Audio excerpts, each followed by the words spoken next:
Good afternoon बच्चों, आप सबका राम सर मैथ क्लासेस में स्वागत है। आज हम class 10th introduction of trigonometry की एक्सरसाइज 8.3 पे चर्चा करने जा रहे हैं। इसका पहला क्वेश्चन है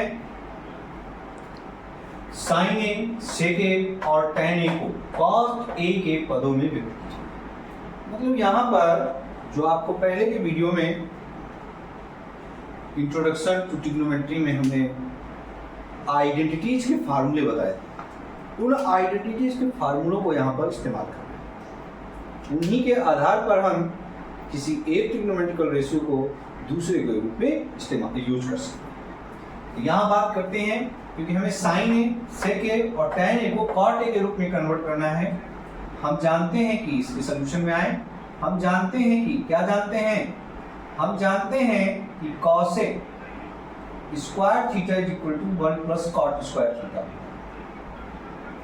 यहाँ पर ए है तो ए ले लेंगे, ठीक है, ए होता है। और हमें क्या चाहिए, साइन, तो 1 कॉस ए स्क्वायर है बराबर 1 प्लस कॉट स्क्वायर है। अगर हम इसे और थोड़ा सा कन्वर्ट करें तो इसे लिख सकते हैं कॉस ए के बराबर under root 1 plus cot square. अब हमें मालूम है कि 1 अपान साइन ए होता है कॉस ए के, ये हो जाएगा under root 1 plus cot square. लेकिन अगर अपान 1 कर लें, अगर इसका हम क्रॉस मल्टीप्लाई करके देखें तो sine A under root into under root 1 plus cot square is equal to 1। हमें चाहिए क्या, sine A, sine A is equal to 1 upon under root 1 plus cot square. इससे ये पता चलता है कि जो साइन ए है वो कॉट के रूप में रिप्रेजेंट हो गया, साइन जो है वो कॉट के रूप में रिप्रेजेंट हो गया। इसी प्रकार से हम बात करते हैं कि हमें ये भी पता है, we know that sec square is equal to 1 plus tan square. हम यहाँ पर सेक ए की वैल्यू चाहिए तो sec A is equal to under root 1 plus tan square. और हमें ये भी पता है कि जो tan होता है वो 1 अपान कॉट स्क्वायर ए होगा। अब इसको हम एलसीएम के रूप में लिख लेंगे तो नीचे हो जाएगा कॉट स्क्वायर, ऊपर आ जाएगा कॉट स्क्वायर ए प्लस 1, कॉट स्क्वायर ए प्लस 1। अब इसे हम सॉल्व कर लेंगे तो ये बन जाए आपका अंडर रूट में कॉट स्क्वायर ए प्लस 1 और नीचे क्या आ जाएगा कॉट ए, ये आपका आ जाएगा सेक। तो ये आपका जो सेक ए जो है वो भी कॉट के फॉर्म में रिप्रेजेंट हो गया। अब तीसरा पार्ट हमारे पास है tan ए। तो आप जानते ही हैं कि tan ए जो होता है वो 1 अपान कॉट ए के होता है। तो ये तो ऑलरेडी आइडेंटिटी आप इस्तेमाल करते हैं, उसी आइडेंटिटी को यहाँ पर आपने यूज कर लिया और ये सोल्यूशन आपका हो गया। ठीक है, ये पहला क्वेश्चन। अब हम चलते हैं अगले क्वेश्चन में। क्वेश्चन नंबर 2 है सेक ए के पदों में कोण के सभी त्रिकोणमितीय अनुपात लिखिए। कहने का मतलब एंगल ए के आधार पर आपके त्रिकोणमितीय अनुपात 6 ही होंगे, sine A, cos A, tan A, cot A and sec और कॉस ए। ठीक है, इसके बाद हमारे पास सेक ए के पद में लिखना है सबको। तो सेक ए के पदों में लिखने के लिए हमें सभी त्रिकोणमितीय अनुपातों को सेक ए के रूप में लिखना है। तो सेक ए है। इसके बाद अगला कौन सा आता है, साइन। तो हमें सभी पदों को लिखने के लिए हमें कन्वर्ट करना है कि एक एक स्टेप पे चलते हुए हम उनको कन्वर्ट कर सकते हैं। तो पहले हम यहाँ पर जो इजी होते हैं उनको बताते हैं। सबसे पहले स्टार्ट करते हैं सॉल्यूशन। और इस सॉल्यूशन में जब हम बात करते हैं, एक फार्मूला है आपने पढ़ा है, tan square A is equal to sec square A minus 1।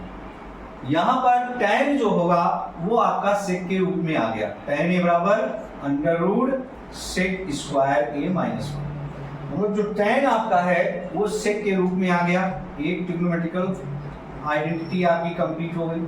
इसके बाद दूसरा है, अगर हम और बात करें तो cot A is equal to आपका होता है 1 अपान tan ए। कॉट के बराबर क्या होता है, 1 अपान tan ए। और यहाँ पर हम cot A is equal to और tan की पहले वैल्यू निकाल चुके उसको रख दें under root sec square A minus 1। इसका मतलब दूसरी वैल्यू भी आपको सेक के रूप में रिप्रेजेंट हो गई। tan भी पता चल गया, cot भी पता चल गया। अब आपके पास बचा क्या? कॉसेक और साइन। तो आपको मालूम है कि साइन की जो वैल्यू हम निकालना चाहें उसको हम कैसे निकाल सकते हैं। तो सबसे पहले आपको मालूम है cosec square A is equal to 1 plus cot square A होता है। ठीक है, ये आपने आइडेंटिटी। इसे हम लिख सकते हैं 1 plus 1 upon tan square,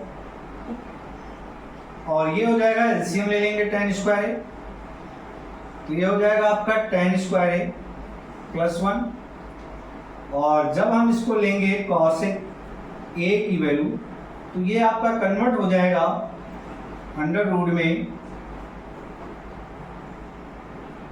tan square ए प्लस 1 अपॉन tan स्क्वायर ए।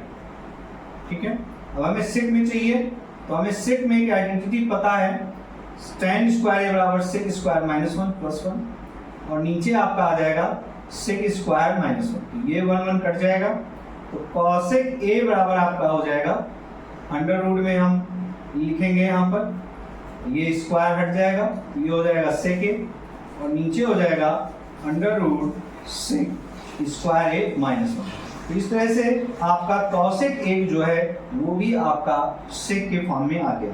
अब हमें चाहिए साइन का सेक के फॉर्म में, तो यहाँ पर हम लिखेंगे sine A is equal to होता है 1 अपॉन कॉसेक ए।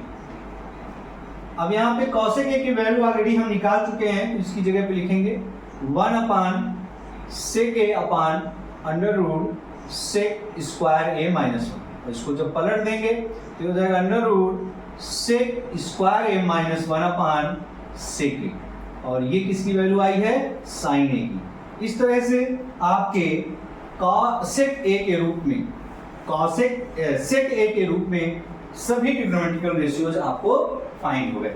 आपने पहले निकाल लिया tan के फॉर्म में, tan को सेक के फॉर्म में, cot को सेक के फॉर्म में, cosec को सेक के फॉर्म में, और sin को सेक के फॉर्म में। तो आपके पास होते रेशियो कौन से हैं? अब एक और बचा है और वो है cos।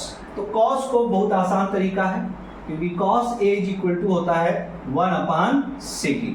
तो ये फार्मूला आइडेंटिटी होता है, तो इसको रिप्रेजेंट करने में हमें कोई दिक्कत नहीं आई। तो आपने देखा कितनी आइडेंटिटी आपकी यूज हुई? cos, sin, cosec, cot और tan। 1 2 3 4 5 और एक खुद सेक है। तो ये आपका क्वेश्चन नंबर 2 कंप्लीट हुआ। अब अगले क्वेश्चन की ओर चलते हैं।